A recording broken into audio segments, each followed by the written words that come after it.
Hi, hello, what's up? Hey, so conscious embodiment time. Yes, welcome to our show, Conscious Embodiment, Astrology and Dreams with Dr. Michael Lennox. I'm Zoe, your producer, but we do also have the star of the show here, Michael Hey, Lennox.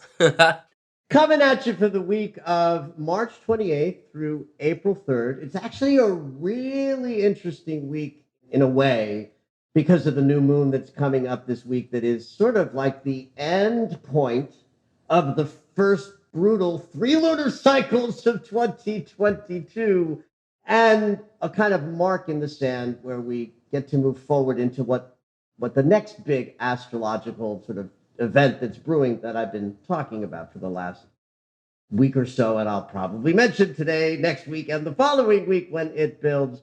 And that's the coming together of Jupiter and Neptune in Pisces. But really, what I'm going to emphasize as we move further into today's episode is the completion of what can only be described as a brutal dive into the inner landscape over the last three lunar cycles that really does wrap up with the new moon on Thursday. It even kind of started when the sun moved into Aries and we started the year off in that, new astrological new year kind of energy last week. But then once we get into the next lunar cycle with this new moon, then we are fully able to drop into what's possible by virtue of what's coming next as the big wave that April is going to bring us all. So let's break it down piece by piece.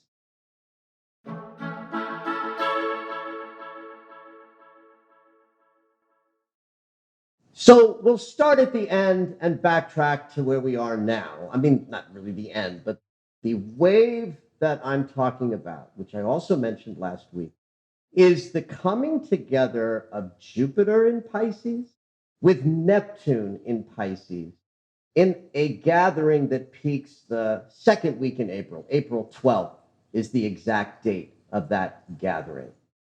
Why this is important to us is that certainly if you're listening to this podcast, then you are somebody who's got some foot in the door of your spiritual practice, that you orient your life in such a way that you relate to Neptune, the planet we call the Great Spirit, as your access to your spiritual nature.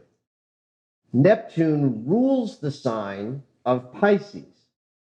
So the god of the oceans and all of that water that the oceans represent was a perfect sort of moniker for this planet that then turned out to be our archetype of spiritual connection, because Pisces invented spiritual connection and the idea that we are all ultimately one energy.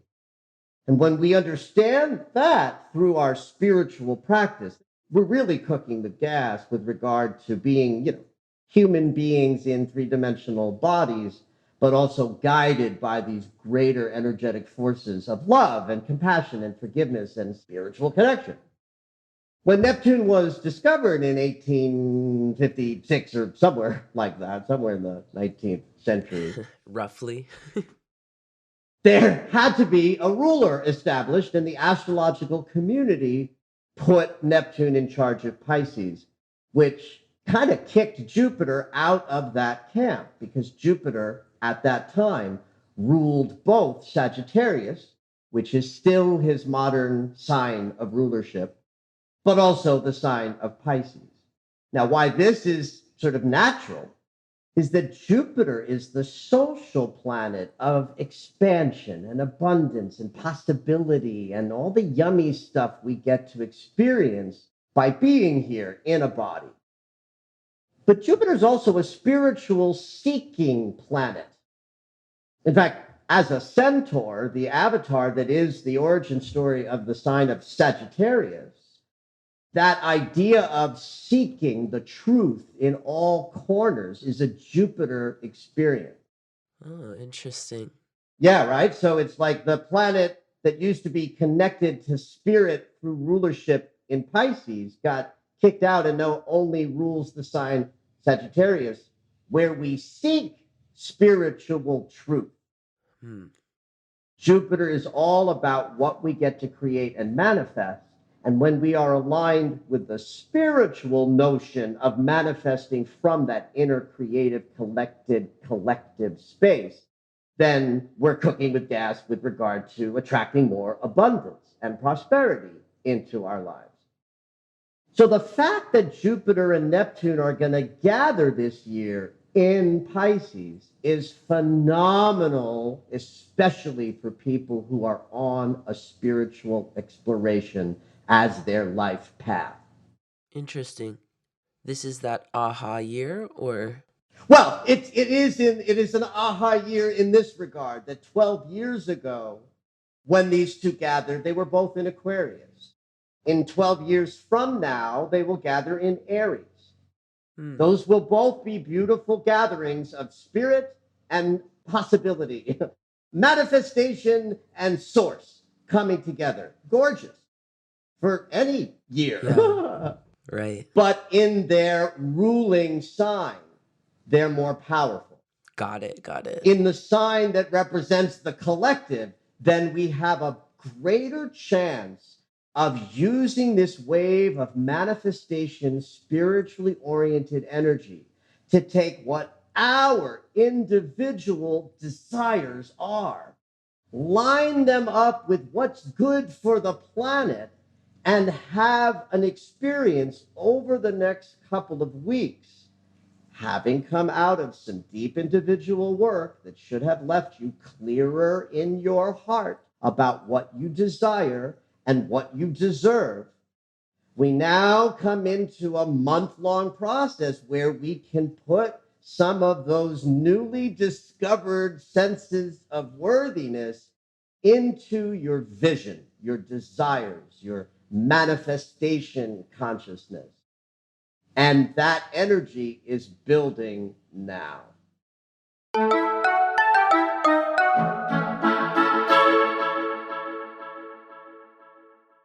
So, one of the reasons why I'm talking about this in this week's podcast is actually that this moment is when Neptune is directly in alignment with the nodes of the moon. That means that this big wave of energy that's building, that allows us to more powerfully manifest our desires, connect to love, compassion, and forgiveness, is also dialed right into the points in the cosmos that represent the collective moving away from the past and into the future.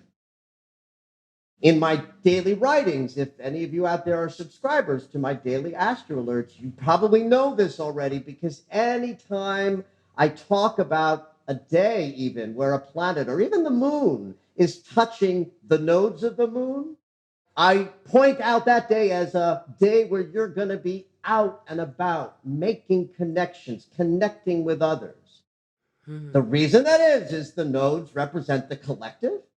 And the moon or planets connecting with the nodes means whatever the planetary energies are, they are dialing right into the collective experience that we all dial into in roughly the same way.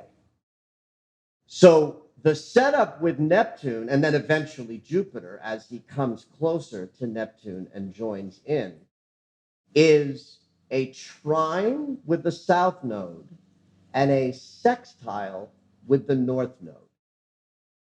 This is important for those of you, well, all of you, I'm assuming, listening, have some sort of spiritual practice, because a trine, open flowing geometry, implies there's no work to be done. It's just an easy experience. And in this case, spirit, Neptune, and eventually Jupiter, manifestation, is going to help us process the past easily. It's going to assist us in understanding what we might create in the future because of what we've created in the past. And all of the attention to where we're coming from is going to be easy because of this triangle. The sextile is being made between Neptune and eventually Jupiter with the north node. The North Node is the point of our future, our Dharma, our life purpose, and where we're headed. But a 60-degree relationship is potential only. If you don't pick up some behaviors and actions, it can't help you. It's a geometry that needs you to do stuff. You need to meet your potential with 60 That's right. degrees. With Got it. action and behavior. Thought won't do it. Ideas won't cut it. But behaviors will amplify the desires greatly. And when I'm talking about behaviors, kids, we're just talking about your practice, whatever that is: prayer, meditation, ritual, new moon, full moon things, your yoga practice, your breath work, whatever it is. Everybody's got a different way of dialing into their spiritual practice. Pick that up over these bunch of weeks. Put lots of attention in what you want to create next in your manifestation desires. And these couple of weeks will help you propel yourself forward with what you desire. And certainly, based on what we've been through in January, February, and most of March, we are all in a much better emotional position to know what we want, to feel that we deserve it, and to be willing to take the risk to generate new stuff in your life to match and manifest those desires in a way that last year we just weren't ready to do because we hadn't done the work that we're just coming out of. Thank you, Venus. Thank you, Mercury. Thank you, Pluto. Well, certainly I'll be sharing more about this in 2 weeks when it hits.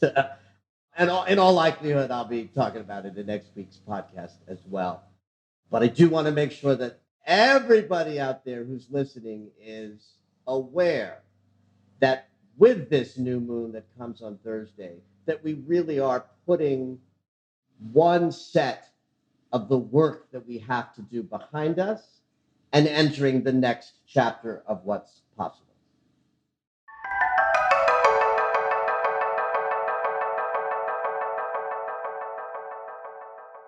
Speaking of Venus, she's up to something today and tomorrow, which we all might want to take note of. Venus is in Aquarius right now, so we are in a place where we are more innovative, risk taking, a little bit out of the box with how we approach love and intimacy and relationship. Mm. The challenge in love and intimacy with Venus in Aquarius is it's an air sign, very intellectual, not warm, watery, and emotional in nature, a little cooler, a little colder. But man, what an opportunity to try out new approaches to love, to exercise some freedom and break out of old constraints, try something new, and probably the best, take some risks. Sounds fun. So, in that though, we're in some interesting lessons around this today and tomorrow. For one thing, today, Venus and Saturn are conjunct. That means that we're in a testing moment. Saturn always tests us, right? It's always a lesson when Saturn is in the house. Right, right. So think about what the lessons have been. Maybe lessons is not the right word. The investigations that we've all been in, individual, everyone's been different about where in their lives the opening of the heart has been most prominent. But we've learned a lot, we've opened up a lot, and we've transformed, and now we're being tested. Saturn and Venus coming together says, are you operating in your heart based on everything you've just learned and opened up to?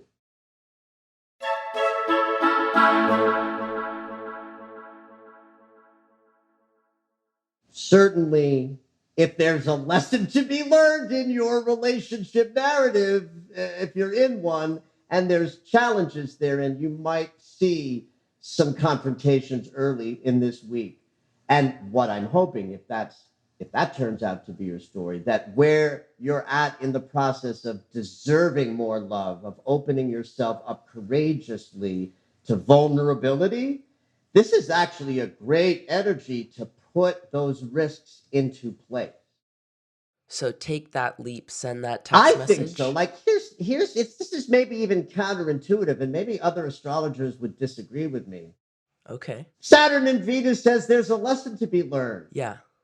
but it's in Aquarius, which says take a risk. Hmm. And what would Saturn want from us right now more than anything? To rise up to more openness, courage, vulnerability, to get and receive and hold on to the love you really deserve. I think that makes complete sense because we learn lessons from trying new things. That's right. That's right. And so there's another little distinction of the nodes of the moon. Remember, I just talked about how anytime a planet connects to the nodes of the moon, something's being activated about our forward movement or our backward glancing. And in this case, it's a square. Venus and Saturn are both squaring the south node and the north node, which means there are, in fact, lessons this week about moving away from our past and moving more powerfully into a new future that we are creating. Now, these are squares. Squares can bring conflict. So it's not to say that some of you won't bump into big relationship breakdowns and conflicts in the first few days of the week. That's in the mix. But to your point, Zoe, this is a good moment to send that text, take that risk. What's the worst that can happen? You can find out the thing that you desire isn't going to serve you anyway. Cool. You know? And then you can move on. And then Like you you've can been move on. saying, you Right. can head to the future. That's right. So there are lessons to be learned. Take the risk. Have at it, kids.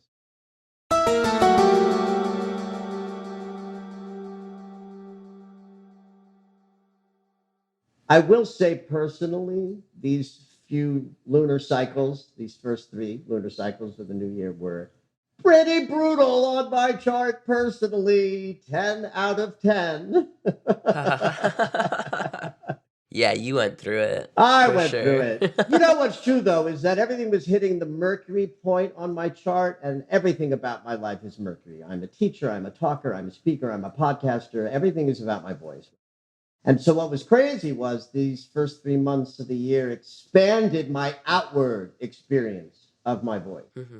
New book deal, a forward for a book from St. Martin's Press.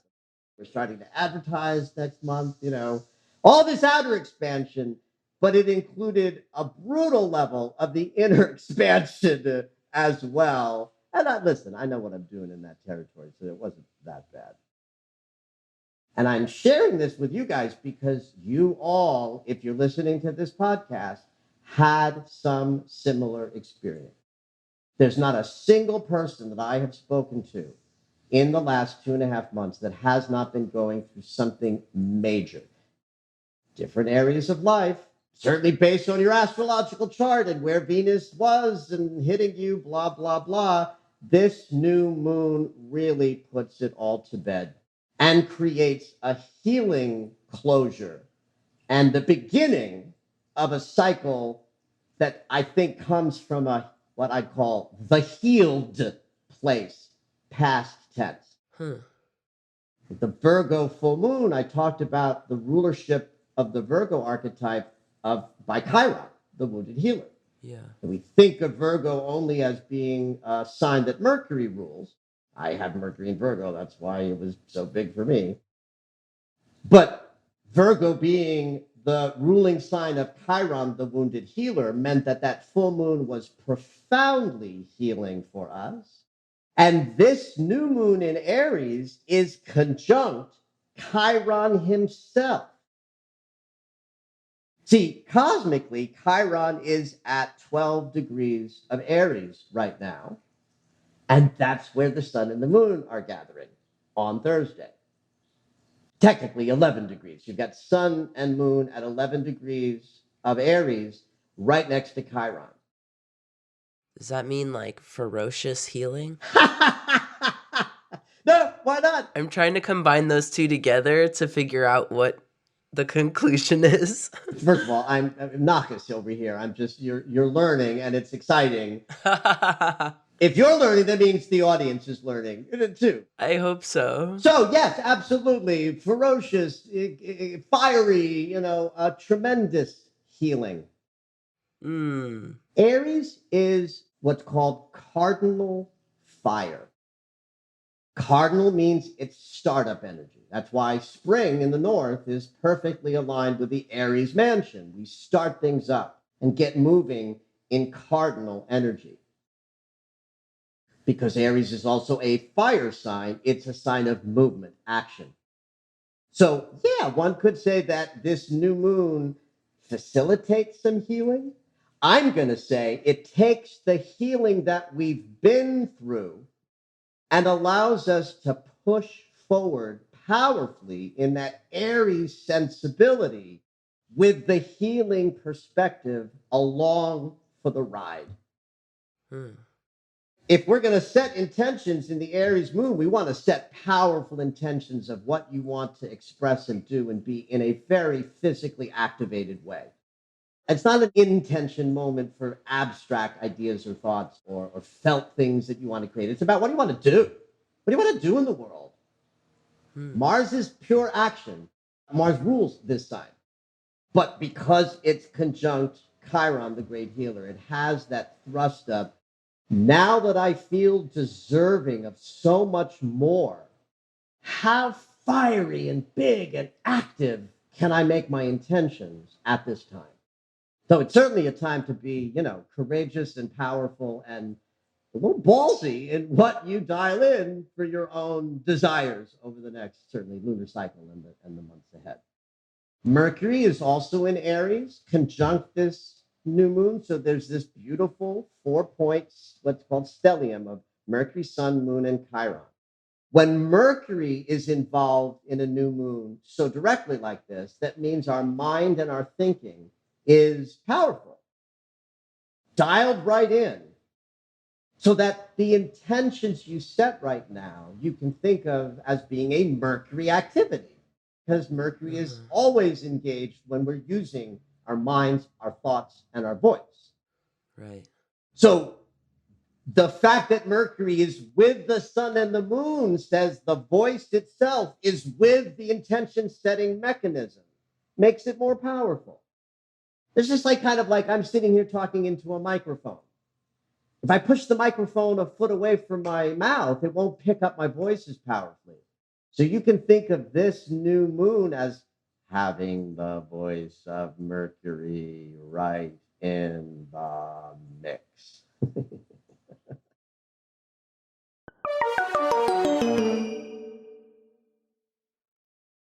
In terms of the sidebars that are part of this new moon, there's a very powerful way that Jupiter and Neptune are participating, because I just got finished talking about how they are dialed right in to the nodes this week. And that connection, especially of Neptune and the nodes, is exact while we're in this new moon.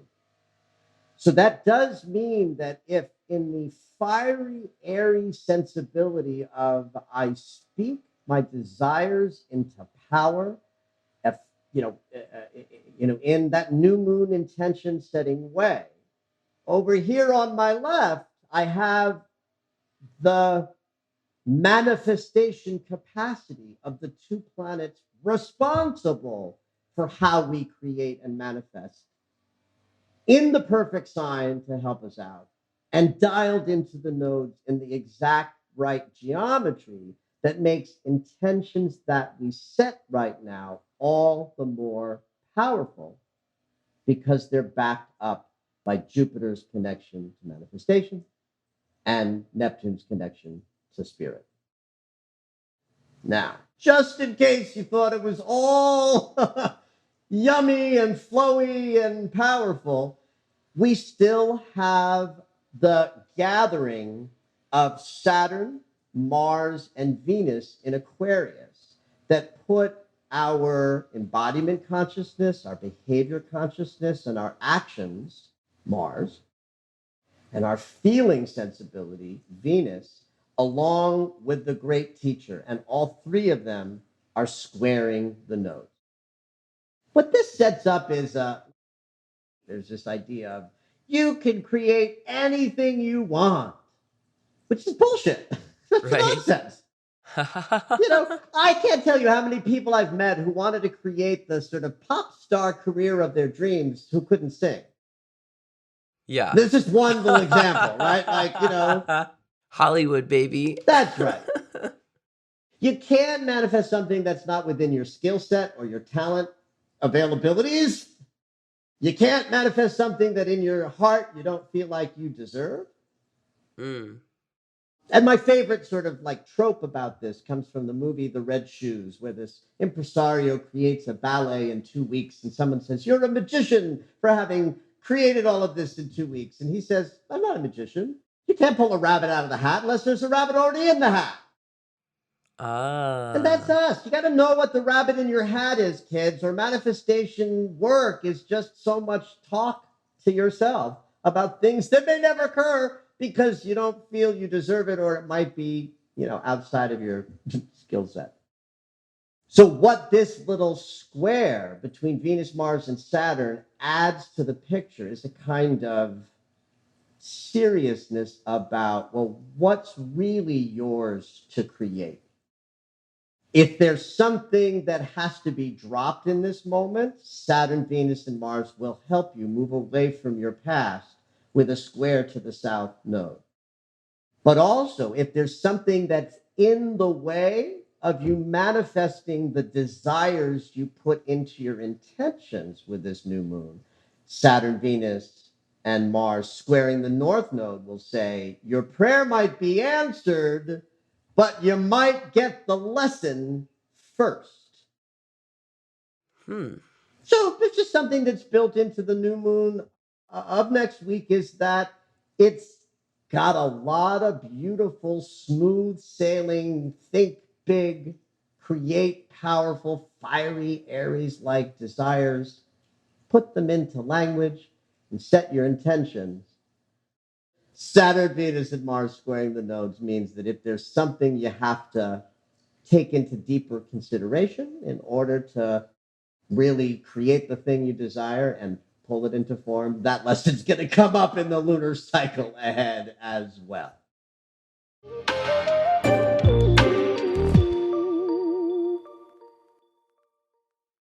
One last thing about the weekend and Mercury coming together with the sun.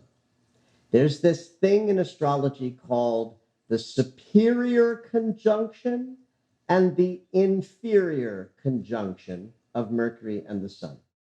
It just means that in the inferior conjunction, it means that Mercury is retrograde and he's in between the Earth and the sun. That happens in every retrograde cycle. It's like the aha moment. It happens exactly halfway in between the beginning and the end of Mercury's backward motion. And when they come together, we get delivered an important guidance, idea, thought, or important notion. And of course, because Mercury is retrograde during that process and therefore kind of in our unconscious more than our conscious awareness, that day becomes a really important moment to pay attention to because we get delivered some information about what we're learning in that retrograde process. But the same meeting of the Sun and Mercury happens in what I call the free and clear period, which we're in right now, where Mercury has no retrograde in sight. Now, you can think of Mercury and the Sun as being similar because one is about our conscious awareness and one is about our thinking mechanism. But they ain't the same thing, not by far. In fact, our conscious awareness is who we are, just as the sun burning in the center of our solar system is our beingness. And so each of us have that within ourselves. Who we are in our beingness relates to where the sun was when we were born. And then our thinking is that thing that happens in the middle of our head that is the most difficult thing of being a human being in a body, is that we think. Hmm. Well, who was it said, I think, therefore I am? We should change that to I think, therefore I suffer. Therefore, I Yes, overthink. that's right. Or I think that my thinking is who I am when it isn't. It's just what I'm saying to myself about who I am. Right, right, And the right. sun and Mercury reflect that. The sun is just being the sun, us being ourselves. Mm-hmm. So when we have this superior conjunction of Mercury and the sun, we are still being delivered some potentially important navigating ideas. Over the weekend, just pay attention to the sidebar conversations you have, the happenstances or happy accidents, the synchronicities might point you in a direction or two, and just trust anything that comes up in that sort of idea kind of way over the weekend, because you might just be being guided about how to move forward. Have at it, kids.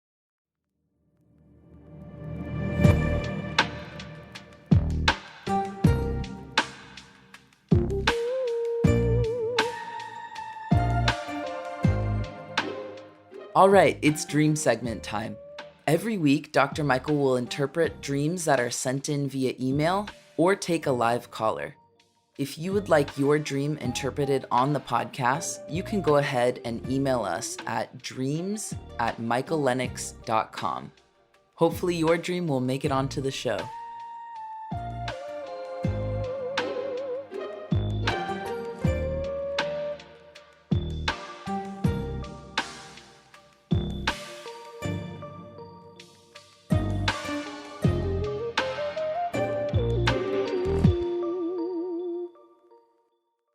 We have an email in Dreamer this week, and this email is from Jimmy. He says, Dear Dr. Lennox, I've had the following dream in different variations a few times over the past few years. The setting is either an educational institution or a clinical/hospital lab setting that always involves multiple rooms, and the building is somewhat like a maze of rooms. In these dreams, I always start in a specific room, and I'm trying to find another one that I was either told to find or I just know I have to.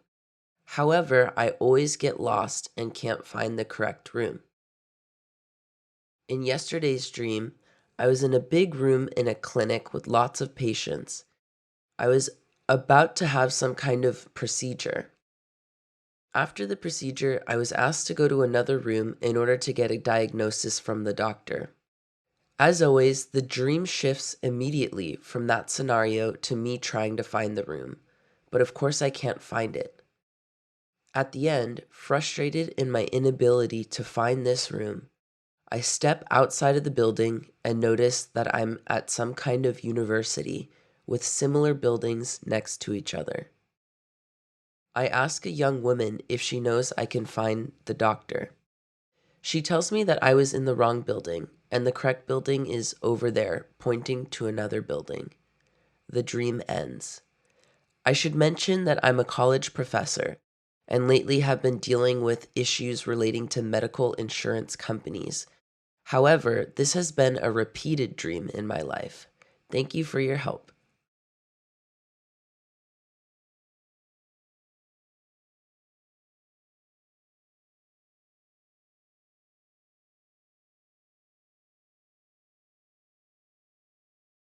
Isn't overthinking a little bit like getting lost in the maze of your mind? Absolutely. Yeah, taking that spiral slide.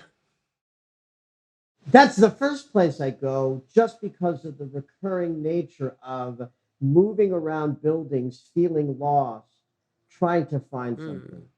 Hmm. Buildings are like structures of consciousness. And so rooms inside a building are like ideas or thought processes that live within us. That this dreamer, Jimmy, is like looking for. Mhm. So I'm going to make a correlation between the sense of being lost in this maze correlating to moments when life is throwing up stressful experiences. The fact that Jimmy works as a professor and is often dreaming of educational institutions, that makes complete sense, right? Makes sense, The yeah. fact that he's got some health stuff that's coming up now that also makes the medical community prescient in his waking life. It's also an interesting sort of lead in from waking life to dream life.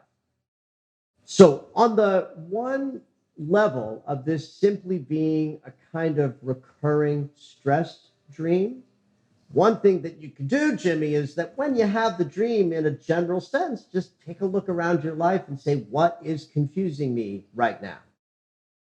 Certainly, the fact that he's having this dream at a time when there's an actual medical procedure in his waking life does point out to the stress that the dream is expressing might connect very directly to a waking life medical experience.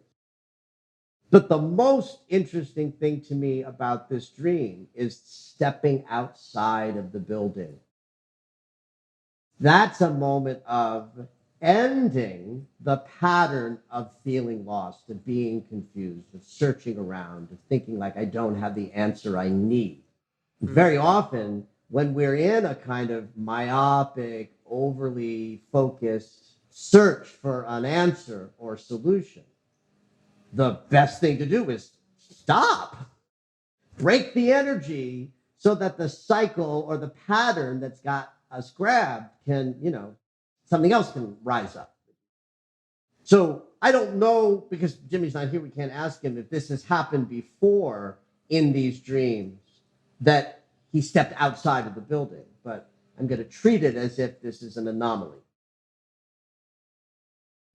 The fact that there's this woman that he connects with once he's pulled out of the building that represents the search and the pattern is interesting to me, because now it kind of sets up a dynamic of maybe doing versus being, masculine principle of action and thinking. I've got to find the solution. What's the answer to this problem? I mean, I'm cracking myself up just at the idea of that men don't like to ask for directions as a gendered sort of generalization. But there is, I think, because the dreamer is male and the character aspect that helps guide this dreamer to the place that is more important or appropriate to get to, right? Not the maze of like I'm overthinking. It's the feminine aspect of grace and receptivity and stillness that can point us in the proper direction when the masculine approach of doing or overthinking rises up. Thought is masculine, kids. So if you're thinking about a solution, I got to figure this out. I can't tell you how many times people say that to me. No, you don't. You got to stop figuring it out, get still for a little bit, and let the bigger part of you rise up with a new idea, right? That's what we shut off when we're overthinking. We shut off the part of us that is feminine in nature, that births new ideas. You don't got to go searching for the new idea in the feminine principle. You just got to bear down, feel the labor pains, open wide, and let it pop out. Yeah. So I think this dream is about moving away from a kind of anxious processing of ideas when Jimmy feels stressed.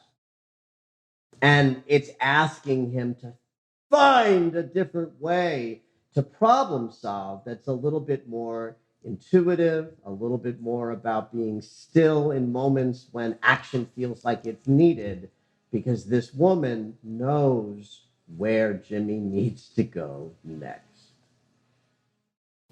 Thank you for listening to Conscious Embodiment, Astrology and Dreams with Dr. Michael Lennox. You can find us on Apple Music, the iHeartRadio app, and anywhere you find your favorite shows. Head on over to michaellennox.com for information on astrology readings, the daily Astro Alert subscription, upcoming classes, and to join the mailing list.